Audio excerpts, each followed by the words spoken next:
నమస్తే for your dream house consultant YouTube ఛానల్కి మీ అందరికీ స్వాగతం. నేను మీ శివ. ఈరోజు మీకోసం 2 BHK ఫ్లాట్ రీసేల్కి తీసుకురావడం అయితే జరిగింది. మన వ్యూవర్స్ చాలామంది అడిగినట్టు తక్కువ బడ్జెట్లో 2 BHK ఫ్లాట్ కావాలని చెప్పేసి చాలామంది అడగడం అయితే జరిగింది. మీ అందరి కోసమే ఈ ప్రాపర్టీ డీటెయిల్స్కి వెళ్ళే ముందు ఎవరైనా మన ఛానల్ కొత్తగా చూస్తున్నట్టయితే వీడియో లైక్ చేయండి, షేర్ చేయండి, సబ్స్క్రైబ్ చేయండి. అలాగే మీ ఫ్రెండ్ సర్కిల్లో కానివ్వండి, రిలేషన్స్లో కానివ్వండి, ఎవరైనా ఇలాంటి ఒక తక్కువ బడ్జెట్ 2 BHK కోసం సర్చింగ్లో ఉన్నట్టయితే వాళ్ళకి ఈ వీడియో సజెస్ట్ చేయండి. ఈ 2 BHK ఫ్లాట్కి SFT చూస్తే కనుక మనకి 1000 SFT అనేది ఇచ్చారు, అంటే 1000 SFT అనమాట.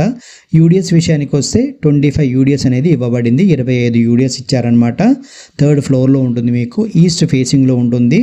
GP పర్మిషన్ అయితే ఉంటుందన్నమాట. వాచ్మెన్ ఉంటాడు, CC కెమెరాలు ఉన్నాయి. వాటర్ విషయానికి వస్తే